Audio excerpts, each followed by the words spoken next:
ngayon yung Aegyo-Sal ba tawag dyan. At ang JMCY ay nakaimbento kung paano makapaglagay ng ganon nang hindi ka daw mahihirapan. So ito yung kanilang pencil na pang Aegyo-Sal. Dual effect daw to na 3-dimensional. Tingnan natin kung madali lang siyang may apply sa aking face. Let's see. First time ko itong itry ha. Bagong-bago pa to. So, pagpasensyahan nyo na kung mali yung gagawin ko. So, ganyan yung aking color or shade na kinuha. And itry natin. So, dito yan siya sa my bag.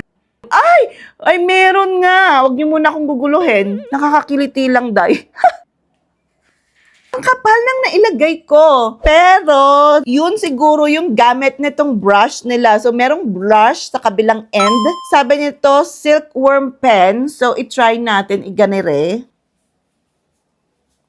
Ang ganda ng effect! Tingnan yung difference ng mata ko ha. Ito compared dito, ganun siya. So, wag kayong mag-alala kasi may brush na siya sa dulo. So, lagyan ko na tong kabila. Very easy lang kasi ginanon ko lang siya sa eyes ko. Bakit pag naggaganon tayo, gumaganon yung bibig?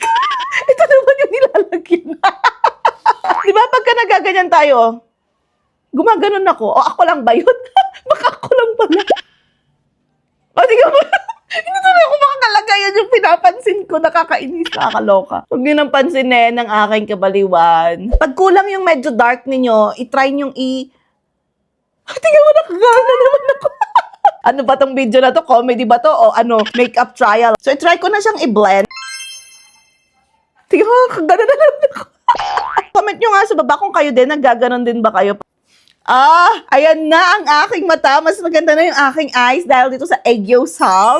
Dual-ended po itong ganito ni JMCY ha. Andi dito yung kanyang pencil. Ayan siya. Ganyan naman kahaba. So, I feel medyo matagal nyo naman gagamitin. Depende kung araw-araw nyo syempre ginagamit. And yung kanyang kabila ay brush pang blend ng ating Aegyo-Sal. So, kung gusto nyo rin magkaroon ng effortless na Aegyo-Sal na yan, tama yung pronunciation ko.